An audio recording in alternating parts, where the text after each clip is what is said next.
Hi, I'm Katrina. And I'm Deborah. And you are here for Doc Tac's News and Views Northborough Library podcast.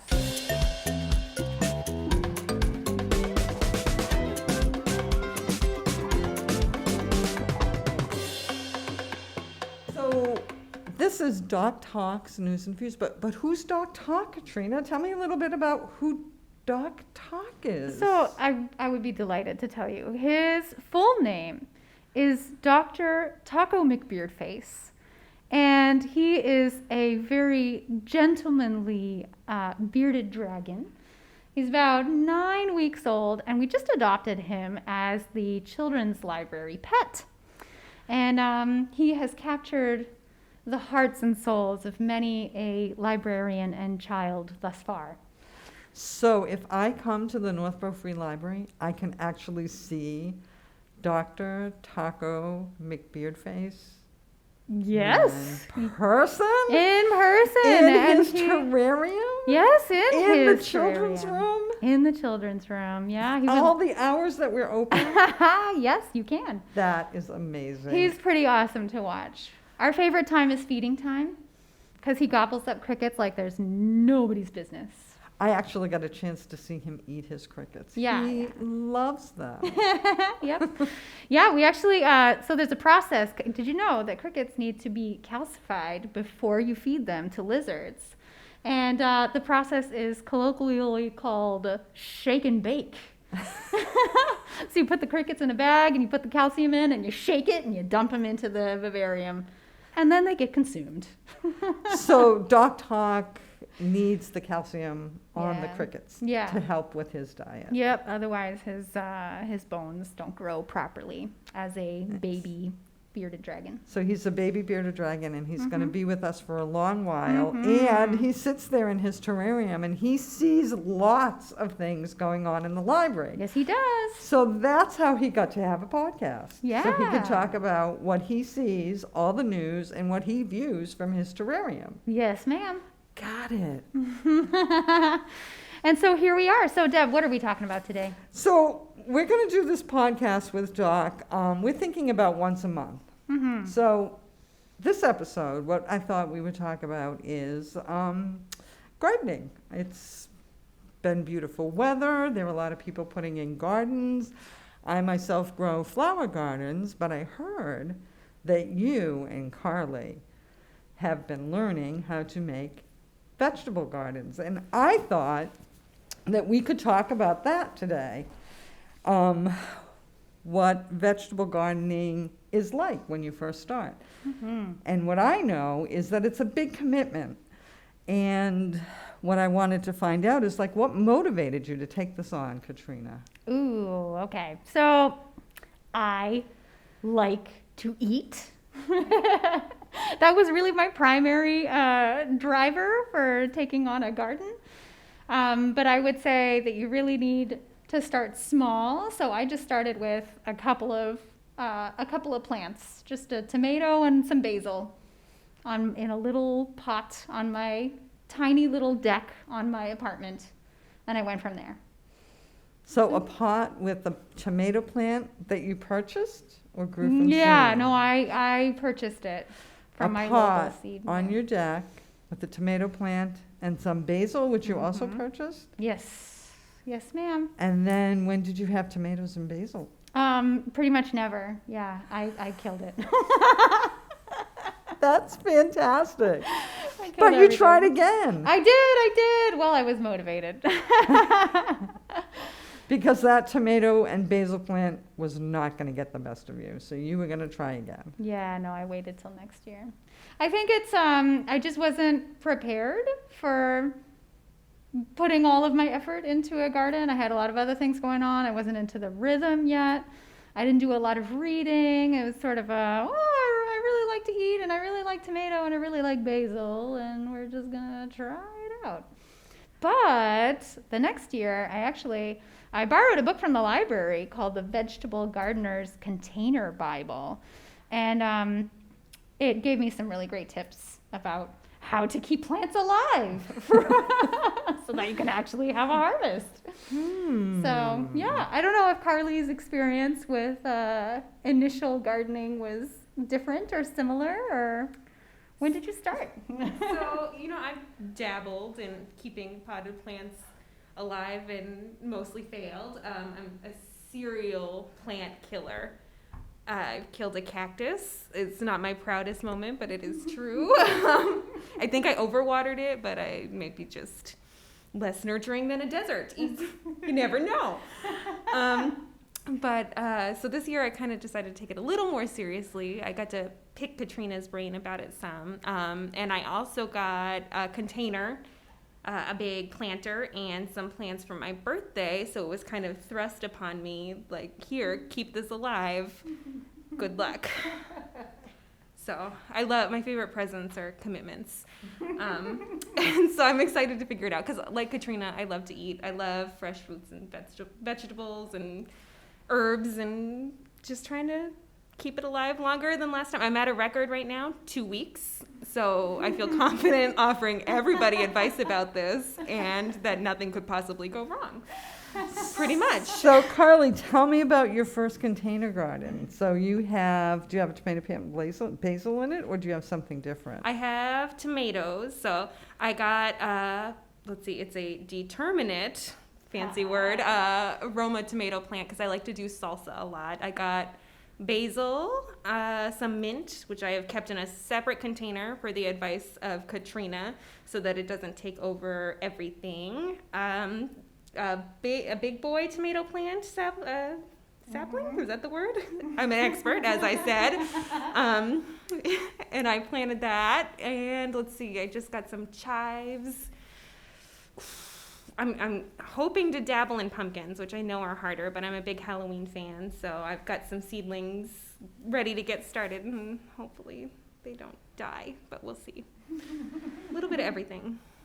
So I plant lots of flowers, but I've never even attempted to plant a vegetable because they do die very easily, and I know they need a lot of sun, and I know you need to do something with them every day. So that's where the commitment comes in. So if any of our listeners wanted to try this, I mean, not only can you come in and talk to Carly and Katrina about it, but, Katrina said she used one of the books in the library. We actually have 2 shelves in the adult section upstairs about starting a garden and what plants go together and things like that. So we really hope that you'll come down and start to take a look at how you'd want to begin a garden. If I was to do it, I definitely would make a raised bed. This is something that my grandfather did, and you actually don't need a lot of space from what I understand. You could use a square foot garden, and you could start off like that. So your container could be as simple as a square foot, or the containers that you're using. So you put your plants in, and they're not going to die because you got them in a sunny location, and you're going to water them, and you're going to do whatever it is you need to do to keep them alive because you're motivated, because you're determined, because you want that salsa. And how cool is that to make your own salsa in the backyard? So what are these things, like in addition to keeping them in the sun and keeping them watered, what are some of the other things that you have to do? What about critters? Well, so last year I had, I woke up one morning and there was an entire section taken out of one of my giant tomatoes that was just about ripe. And I was like, what is happening? Who is this? Was it a rabbit? But it was just such a big chunk that it didn't seem like it was. And eventually I caught him one morning taking yet another chunk from yet another tomato. It's a gopher that lives in a little hole on the side of my house, like in an old drainage pipe. And so he had been coming around the building, up into my container garden, up into my raised bed, and eating my tomatoes. And I know, it was crazy. Eventually I just got netting and stakes and just attach the netting from because my raised bed is right next to my porch. So I just attached the netting to the top of my porch and pulled it all the way down to the edge of my raised bed, put the stakes in there because originally I didn't have stakes, and he was getting to the tomatoes through the netting by pushing on the netting to get to the tomato. So they're very persistent. Yeah, speaking of motivated. No kidding. He was motivated too. He wants some salsa. Yeah, but then there are the smaller pests, so you'll see the little bugs on the tomato plants or on your green beans or your cucumber leaves, and there are a lot of pesticides that you can use that people try to pot off on you, but there are also a lot of natural remedies that you can do. A couple of things that come to mind are, first of all, a soap and water spray solution that you can spray on the leaves and the plants, and that sort of helps to repel some of the insects that like to eat that kind of stuff. And you can also, there are ways to plant different species of plants next to each other that kind of offer a symbiotic protection, if you will. So, there are properties in the leaves of, you'll have to correct me if I'm wrong, but in the leaves of a tomato plant that protect against the bugs that like to eat basil and vice versa, and so those plants go well planted together for multiple reasons, but that's one of them. So it's just depending on the plants that you decide to grow, you can learn a little bit about how best to protect them. There's lots of information in books and online and everything to do that. Yeah. In fact, there's one of the Gale databases for our listeners. If you look under the tab on our webpage, there's a whole list of free resources that we get, and one of them is a group of databases from the state called the Gale databases. And I just saw today, I reacquainted myself with the horticultural and gardening one. And there was a great article on how you could start your own garden in a sunny location in your yard with just newspapers. Really? Don't even bother, they said, pulling up a plot and digging the dirt. Just put the newspaper in several layers over the grass and then plant your plants through it. And that, again, it's online if anybody wants to see that through the library databases. Lots of stuff there on getting started, too. I'm glad you brought up the natural remedies for caring for your plants for the season. I actually use the soap and water spray on my roses because bugs love them too. So that's a really good suggestion.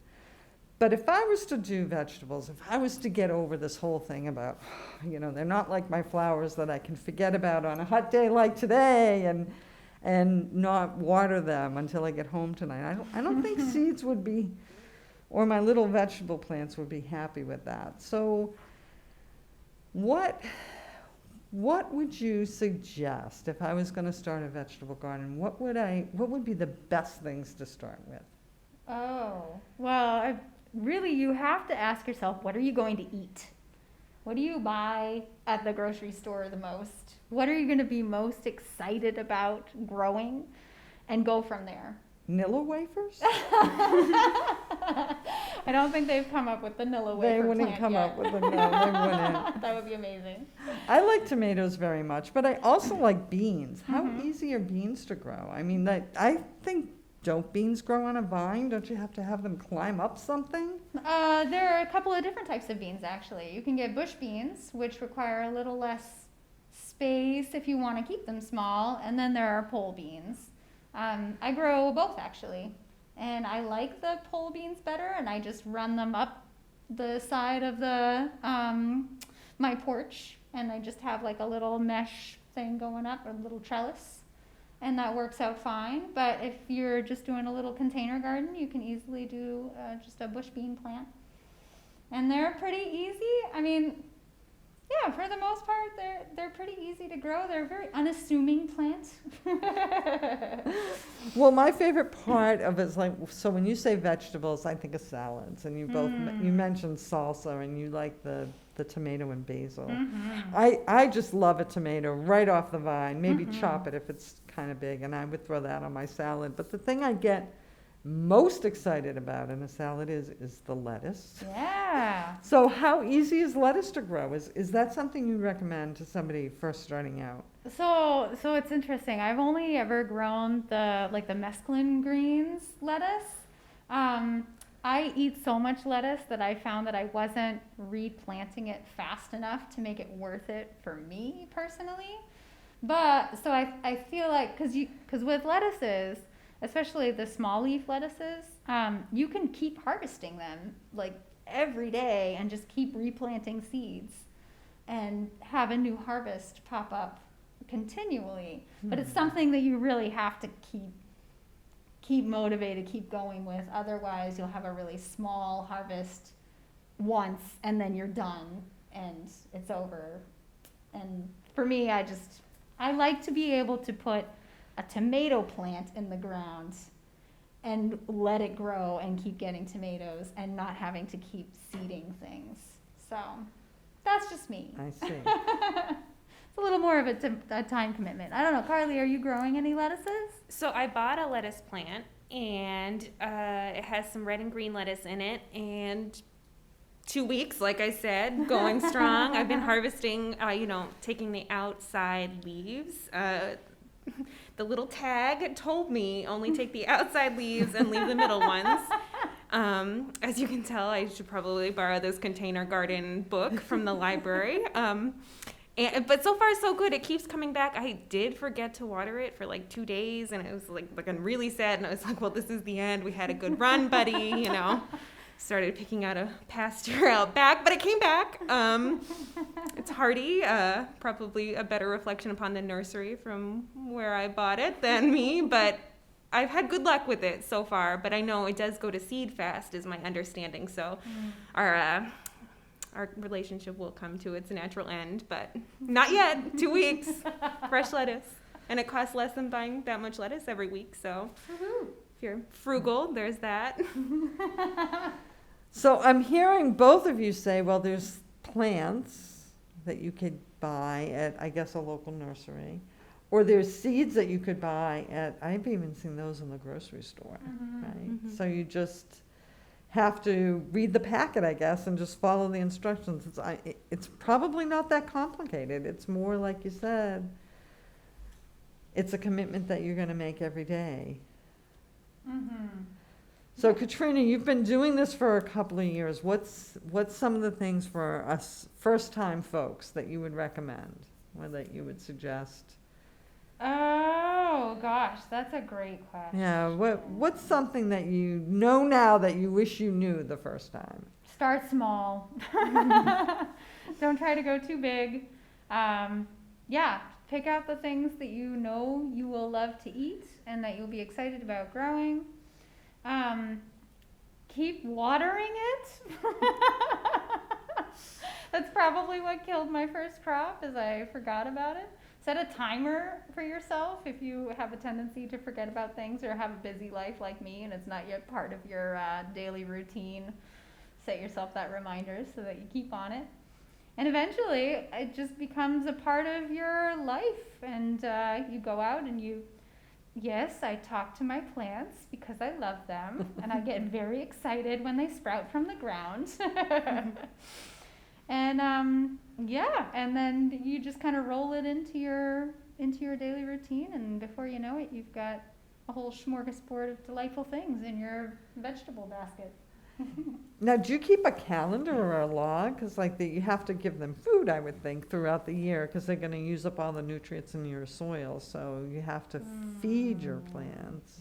I know I feed my flowers, so you must have to feed your vegetables. Yeah, that's one thing that I'm probably not very well versed on yet. I could use some schooling on that, and thank goodness for Well, we have a library books. whole library for that. Yes, so I know. that's- I do try to prepare my soil, so I started composting last year, which is a whole other podcast.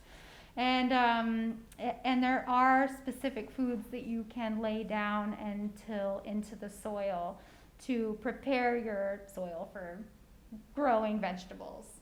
I learned last year all about pH and making sure that your soil has a certain acidity or alkalinity for a variety of different plants.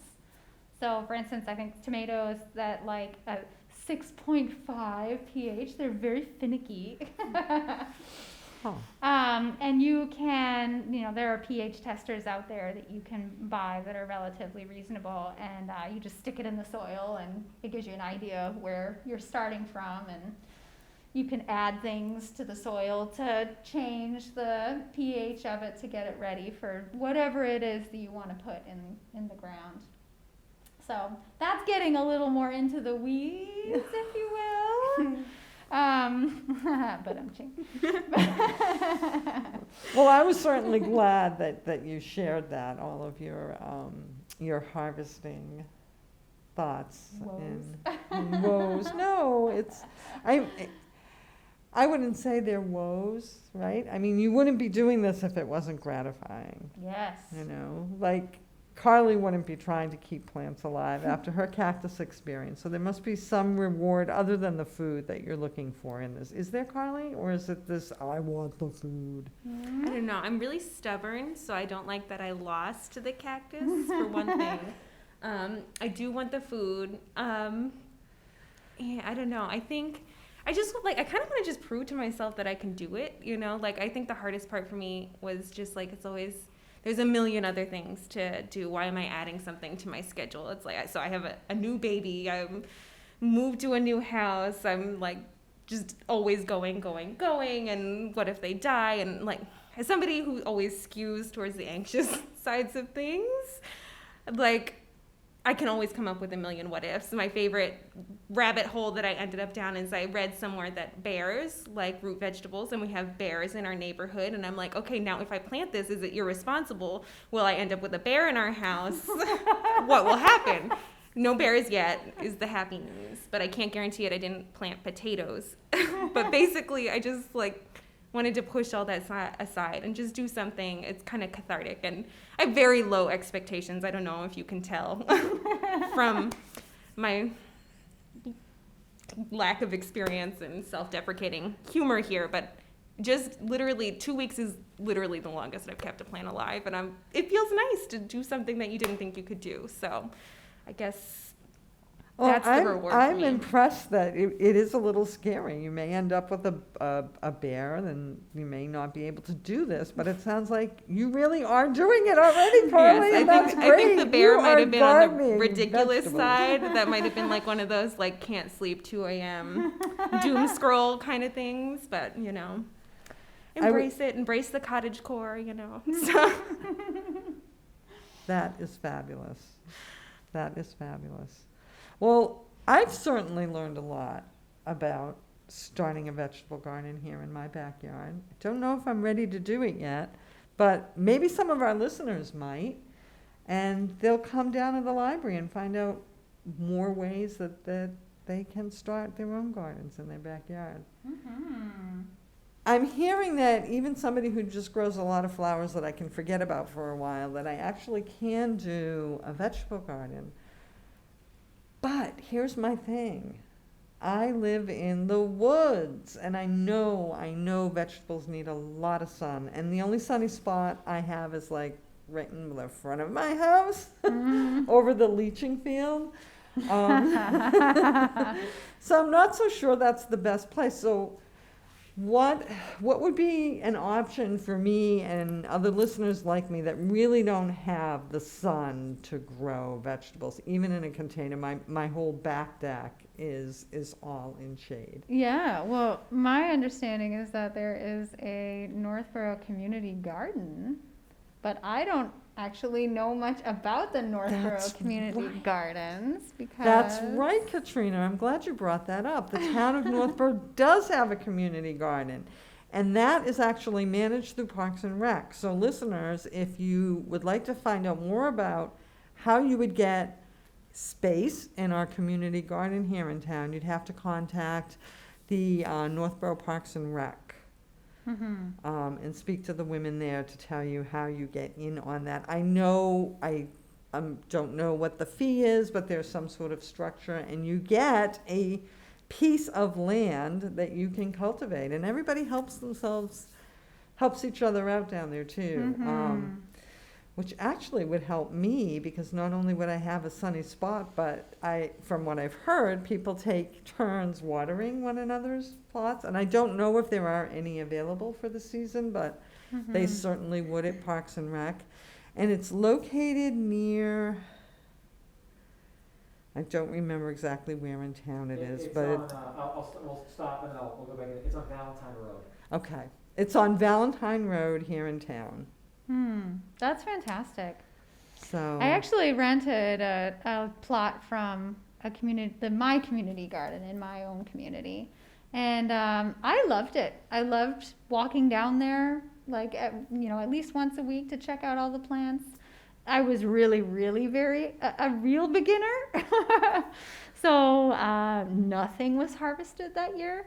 But the community down there was just wonderful. People were always waving to each other, willing to help out. They were just so friendly. And I really love the idea of the community garden. So that sounds like a lot of fun. So I'm glad that you brought that option up. I could consider that one. Definitely.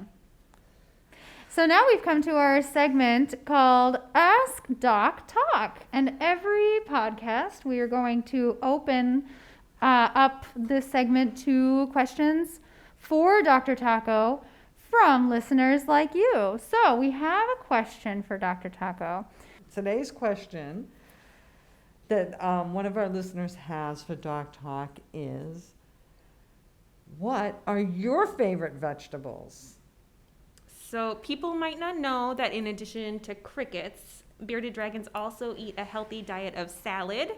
They start off eating 80% of their diet is crickets when they're babies, and then that gradually goes to mostly salad when they're full grown, which can be up to 2 feet long if our bearded dragon is male.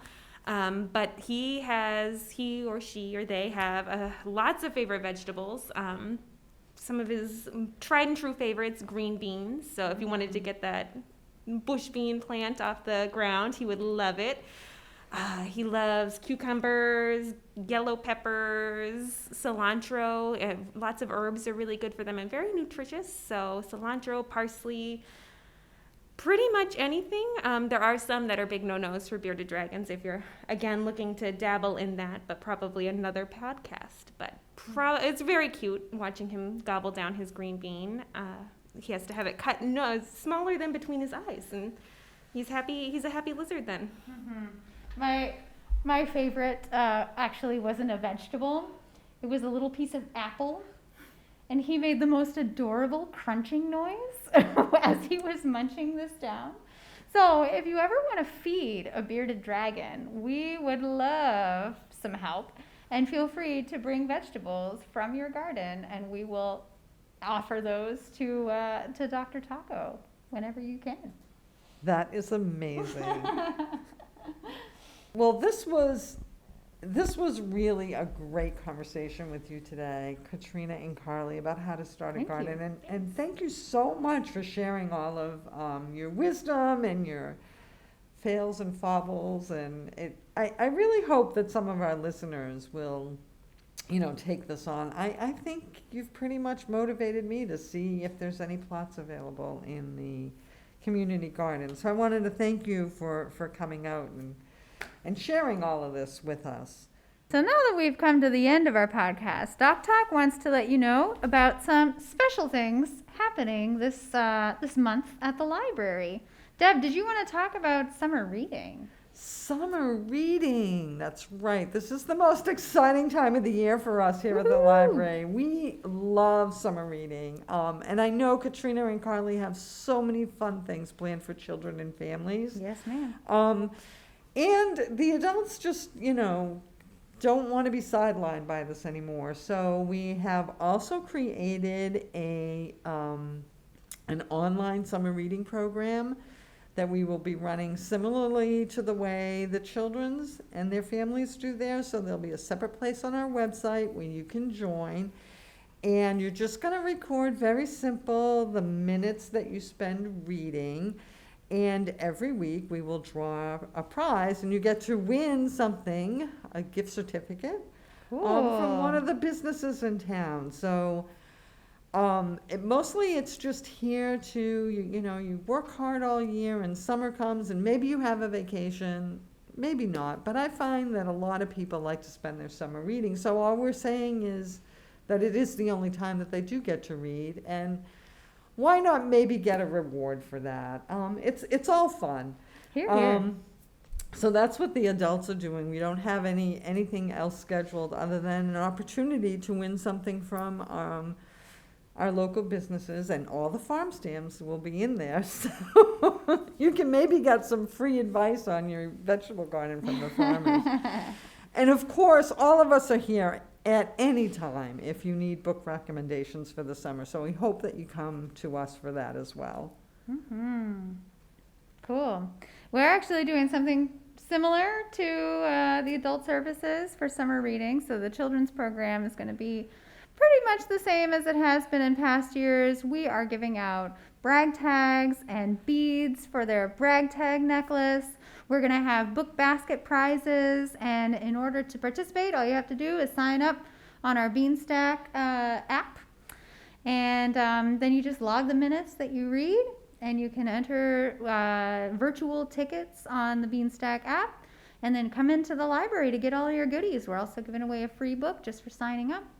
So it should be a pretty cool program. And then we've got a ton of great events going as well. So we're going to do all of our story times outside the library because we're not doing indoor programming yet. And then we've got several really exciting performers coming. We've got Ed the Wizard, who's going to do balloon animal twisting.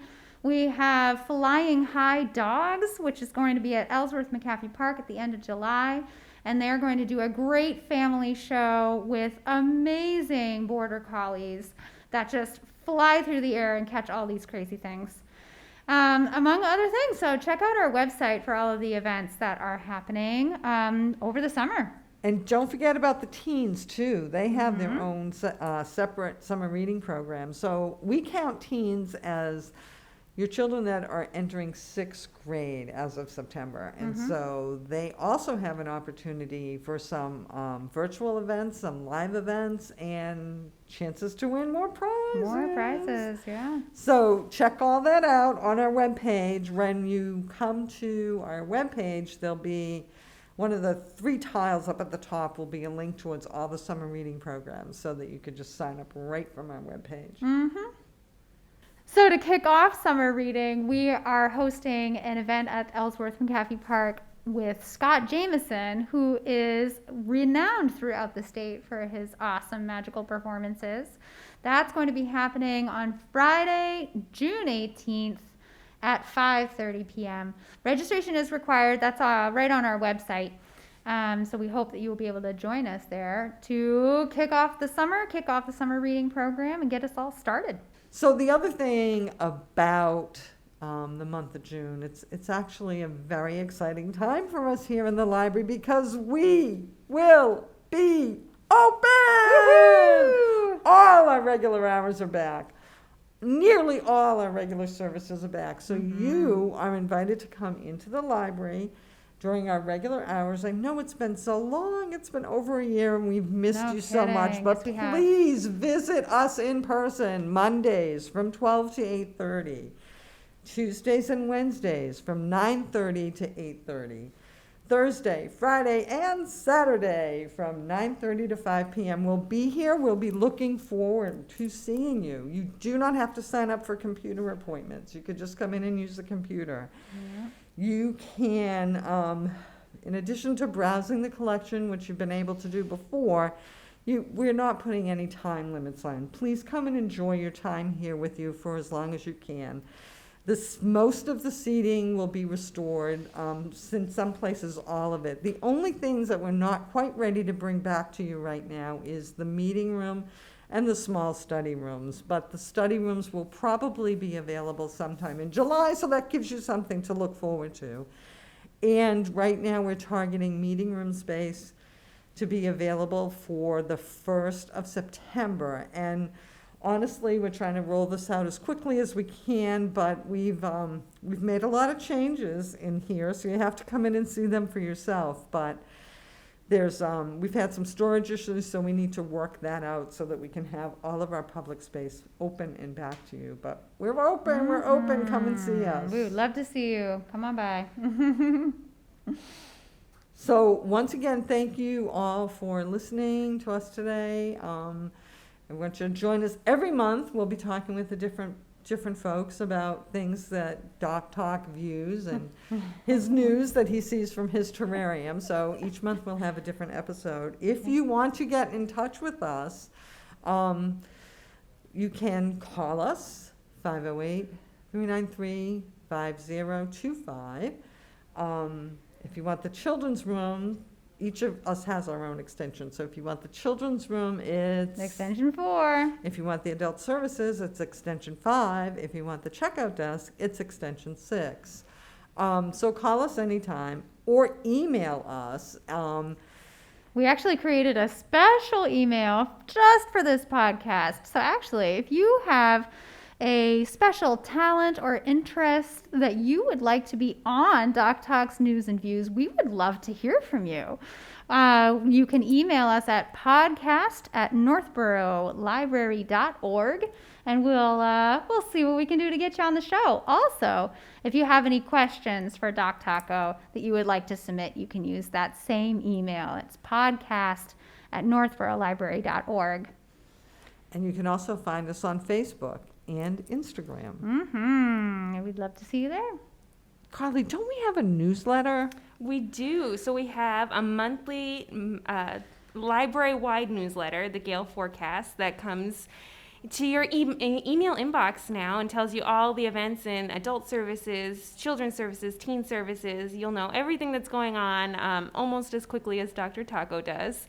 And we also have a special children's newsletter. If you just would like to know what's going on in children's, please sign up for that. There's links for that on our website to sign up. And an especially important thing about the children's newsletter is that we'll use it to communicate any rain delays, any postponements or cancellations for our outdoor story times, especially the ones that will be coming up at Ellsworth McAfee Park, where registration isn't required for that large space. So we don't have a good way to get in touch with you. So sign up if you'd like to know about those events. And we can sign up for all these newsletters on our webpage, which is very simple, northboroughlibrary.org, and that's Northborough with the UGG. I haven't heard that before. I like it. It was actually a patron. Is it Northborough or with the UGG? We would like to thank you all for listening. We would like to thank our new director, Jen Bruneau, for encouraging us to finally get this podcast off the ground. Yeah. As well as all the staff and people that visit the library. Thank you for your support. Yeah. Thank you, everybody.